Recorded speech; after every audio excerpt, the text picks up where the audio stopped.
जितने आस्था चैनल पर कथा सुन रहे हो, जितने फेसबुक और यूट्यूब पर सुन रहे हो, बहुत सावधानी से सुनना, प्रयास करना। जब जब जिस जिस महीने में जो जो प्रदोष पड़ा करे, जब प्रदोष पड़े, बन सके 1 बेलपत्र, बन सके 5 बेलपत्र, शमी पत्र, हरे मुंह, हरा मुंह, बेलपत्र, कलश के अंदर थोड़ा सा पानी लेकर 1 बेलपत्र, हरा मूंग, शमी पत्र डालकर और उसमें थोड़ा सा गुड़ डालकर भगवान शिव का स्मरण कर कर प्रदोष काल में, मान लो कोई काम आपका बहुत जरूरी है, बहुत दिनों से अब थक गए हैं, नहीं हो रहा, कर्जा बढ़ रहा है, धन नहीं आ रहा, व्यापार नहीं चढ़ रहा, या कोई समस्या बहुत प्रबल है, कोई एग्जाम में बैठ रहे हो, नहीं हो रहा, परीक्षा भी दे दी है, रिजल्ट आने ही वाला है, तो भी प्रदोष काल में, प्रदोष के समय वो जल, मूंग, शमी पत्र और बेलपत्र और गुड़ का शंकर के शिवलिंग को समर्पित करना प्रारंभ कर दो। 2 या 3 प्रदोष करोगे, बाबा आपकी मनोकामना शीघ्र पूर्ण कर देगा। 2 या 3 करो। नारियों की एक बीमारी होती है कि जो गर्भस्थ नारी होती है, बालक जिस थैली में रहता है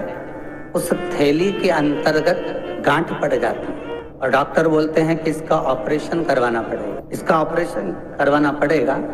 तो उस थैली के लिए कहा जाता है महाराज कि जो नंदीश्वर भगवान होते हैं, भगवान शंकर का एक नंदी जो स्वरूप होता है, भगवान शिव का एक नंदीश्वर जो स्वरूप है महाराज, और नंदीश्वर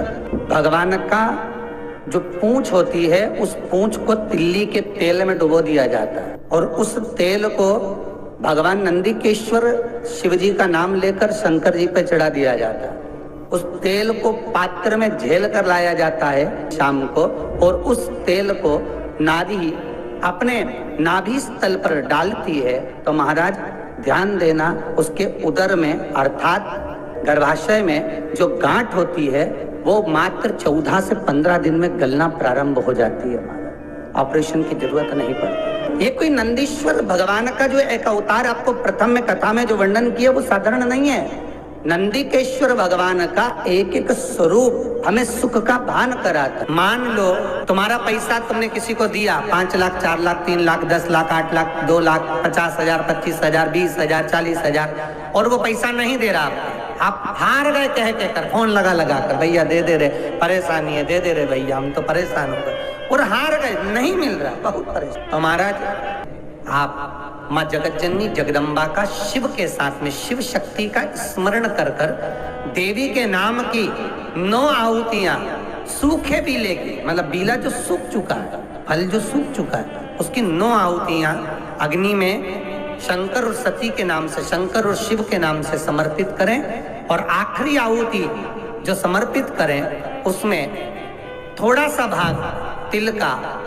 और तिल भी काली नहीं चढ़ती उसमें, श्वेत तिल का भाग उसके साथ लगाकर समर्पित करें, और जिससे धन लेना है उसका नाम लेकर वो समर्पित करें महाराज, उसको सुध आएगी और वो पैसा किसी भी हाल में आपके हाथ में थमाकर जाएगा ही। उसकी आहुतियां, हे जगतजननी, हे जगदम्बा, तेरा नेत्र बिंदु से जो प्रकट हुआ वृक्ष है बेलपत्र का, उस वृक्ष की एक एक जड़ हो, टहनी हो, डाली हो, फल हो, शूल हो, वो सब मुझे अंगीकार है, मुझे स्वीकार। कोई बहुत भारी रोग, और ऐसा भारी रोग कि डॉक्टर कह रहे हैं कि इसका ऑपरेशन होगा और ये जांच के लिए मुंबई भेजी जाएगी, तो हो सकता है कि कैंसर की आशंका है, या रोग बड़ा प्रबल है, छूटना नहीं, ऐसा लग रहा है, अपने को लगता है कि शरीर में कोई गांठ हो गई, वो छूटना नहीं है, कोई ऐसा लग रहा है। तो शिव पुराण कह रहे हैं महाराज, प्रदोष के दिन शमी के वृक्ष के नीचे प्रदोष काल में शिवलिंग का निर्माण करें, और शिवलिंग का निर्माण कर कर उस पर 11 बेलपत्र समर्पित करें, 7 शमी के पत्ते समर्पित करें, 5 लौंग शंकर भगवान को समर्पित करे, संपूर्ण पूजन करे, दिया लगाए, पूजन करे, अनुष्ठान करे, अभिषेक करे, जो 11 बेलपत्र समर्पित करिए उसको लेकर आए और उस बेलपत्र को खाने के बाद भले वो गांठ शरीर की फिर भले जाए चेक होने के लिए, कोई रोग तुम्हारे शरीर में आ नहीं सकता, कोई बड़ी बीमारी प्रवेश नहीं कर सकती। प्रदोष काल का दिया गया दान, प्रदोष के दिन प्रदोष काल में किया गया पुण्य, प्रदोष के दिन प्रदोष काल में किया गया सत्कर्म, प्रदोष के दिन प्रदोष काल में किया गया पुण्य छिन्न नहीं होता, समाप्त नहीं होता। व्यक्ति के रीढ़ की हड्डी में परेशानी हो या रीढ़ की हड्डी तकलीफ दे रही हो, पीठ का भाग तकलीफ दे रहा हो, डॉक्टर बोल रहे हो गुर्जा खसक गया, या कोई क्रम मान लो कोई मस्तिष्क से जुड़ी बीमारी हो, ट्यूमर हो गया हो, कोई कुछ हो गया हो, गांठ पड़ गई हो मस्तिष्क के अंदर, तो शिव महापुराण की कथा कहती है प्रदोष के दिन, प्रदोष काल में प्रदोष के दिन शंकर भगवान को बीले का गुर्दा, जो बीला होता है बील फल का अंदर का गुर्दा भाग शंकर के शिवलिंग पर प्रदोष काल में मल दिया जाए। मलने के बाद थोड़ी देर बाद उसको उठा लिया जाए, शिव जी का अभिषेक पूजन स्नान करा दिया जाए, पूजन स्नान आदि सब कराकर दियाबत्ती लगाकर भगवान शंकर के मंदिर पर ही बाहर बैठकर उस गुर्दे का थोड़ा सा भाग मुख में पालो, थोड़ा सा भाग लेकर आ जाओ। 7 से 8 दिन तक उस भाग का प्रतिदिन सुबह के समय पर सेवन कर लीजिए। गुर्जे की प्रॉब्लम हो या मस्तिष्क से जुड़ी हुई प्रॉब्लम हो वो समाप्त हो जाता है। और सहज भाषा में समझ लीजिए, और सरल भाषा में समझ,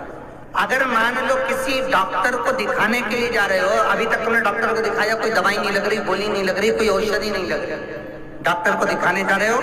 तो निवेदन है प्रदोष का दिन निकल जाने दें,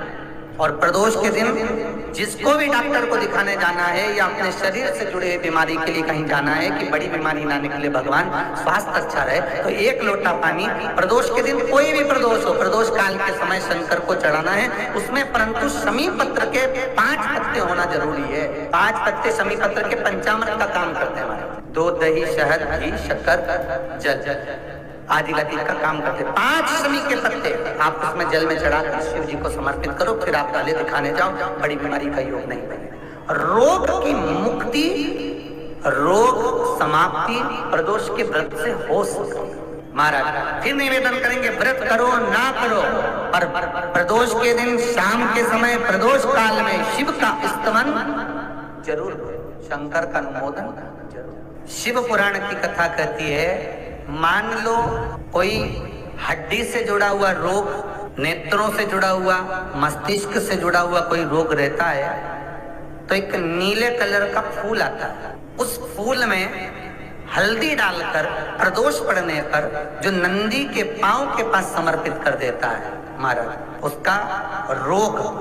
धीरे धीरे समाप्त होने लगता है। लिंग पुराण कहती है कि नंदीश्वर भगवान के सामने जो पुष्प समर्पित करा जाता है उसको, ये तो लिखा था स्कंद पुराण और शिव पुराण,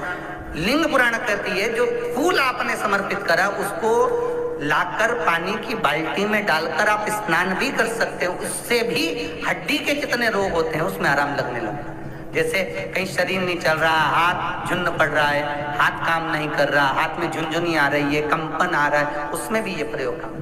जैसे मान लो कोई काम ऐसा है कि उसमें पैसा तुम्हारा आ ही नहीं रहा, बहुत घाटे पर घाटा जा रहा है, नुकसान बहुत हो रहा है और कोई काम हो ही नहीं रहा, तो महाराज जिस दिन प्रदोष पड़े उस दिन एक लाल वस्त्र में पीली सरसों रखकर और उसके अंतर्गत कुछ भी एक, या तो बमूल का कांटा ना मिले तो गुलाब का कांटा ही उसके अंतर्गत रख लीजिए, और उसको शिव मंदिर का स्मरण कराकर शंकर भगवान का नाम लेकर रू भैरव, तो शिव पुराण कह रही है कि उस सरसों को कांटे को रू भैरव का नाम लेकर जिस व्यापार जो नहीं चल रहा है, दुकान जो नहीं चल रही है, उस दुकान के सामने उस व्यापार के सम्मुख में उसको जला दिया जाता है, जो सुख का भान कराती है, व्यापार की उन्नति के लिए, समृद्धि के लिए, लक्ष्मी के लिए। अगर मान लो कि आप किसी एग्जाम में बैठ रहे और उस एग्जाम को देते देते कई साल हो गए पर आपका कोई लक्ष्य ही निश्चित नहीं हुआ, आप कहीं पहुंच ही नहीं पाए, आप उस स्थान तक पहुंच ही नहीं पाए, आपको पास होना है, वो एग्जाम किसी भी हालत में निकालना महाराज, तो भी प्रदोष का व्रत महाराज ध्यान देना, एक खाकर के पत्ते की पत्तल पर, जो पत्ते की पत्तल आती है पुराने समय में, उस पत्ते की पत्तल पर महाराज 7 बेलपत्र को डंडी मिलाकर रखना है। ये 7 बेलपत्र को, डंडी का सिरा 7 का एक जगह पर होना चाहिए। एक ही स्थान पर 7 डंडियां बेलपत्र की होना चाहिए। जिस जगह पर डंडियां रहे उसी स्थान पर नीचे की जलाधारी नहीं बनाना है आपको, केवल एक शिवलिंग का निर्माण करना है पार्थिव। ये केवल प्रदोष के दिन करना है, प्रदोष काल के अंतर्गत। चाहे थाली में रख लो, थाली में उस पत्तल को रख लेना जिससे ले जाने में दिक्कत ना हो, तो पत्तल पर ही बनेगा, थाली पात्र के अंतर्गत नहीं। मतलब थाली ले लो, मना नहीं है, पर पत्तल उसमें जरूर रखना। और कागज की पत्तल नहीं होना चाहिए। कागज की पत्तल या अन्य जो डिस्पोजल पत्तलें चल रही है हमारे मान्य नहीं है। पत्ते की पत्तल, उस पत्ते की पत्तल पर 7 बेलपत्र को इस तरह से डंडी से मिलाकर रख दिया जाए महाराज। उसके ऊपर एक शिवलिंग का निर्माण कर दिया जाए। शिवलिंग का निर्माण कर कर अपनी कामना कर कर प्रदोष काल के अंतर्गत 7 काली मिर्ची, 7 लौंग, 7 कमल गट्टे, 7 शमी पत्र शंकर भगवान को समर्पित कर दो। जल का छींटा देकर पूजन कर कर और घी का दिया लगाकर कुछ देर बैठकर श्री शिवाय नमस्तुभ्यम का जाप करिए। एक कमल गट्टा, एक लौंग, एक काली मिर्ची, एक शमी पत्र उसमें से उठा लीजिए अपनी कामना कर कर। जब विसर्जन करने जाएं तो एक बेलपत्र को भी उठाकर अपने पास में रख लें। एग्जाम देने के लिए जाएं तो अपने कमरे के परीक्षा जिसमें आप पढ़ाई करते थे उसी रूम में उसे कटोरी में खुला छोड़कर माता को कहकर जाएं कि हम ये रख कर जा रहे हैं। और आते से एग्जाम देने जाएं तो उसको स्पर्श कर कर जाएं, वापिस आए तो स्पर्श करें। ऐसी कोई परीक्षा नहीं हो सकती जिसमें से तुम निकल नहीं सकते। उत्तीर्ण हो गए ही, हार चुके हो तो एक प्रयास करिएगा, पर करना प्रदोष के दिन ही है। प्रबलता शिव ने वर प्रदान कराए भगवान गणेश जी महाराज कि हे गणेश,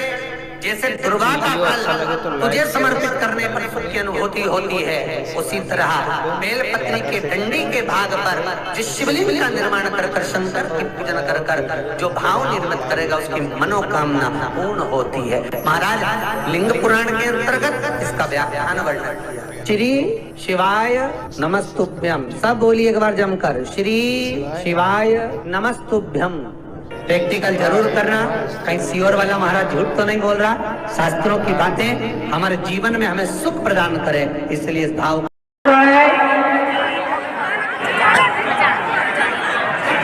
किसी भी तरह का प्रसाद, बेलपत्री का प्रसाद यहाँ से वितरण नहीं किया जा रहा है।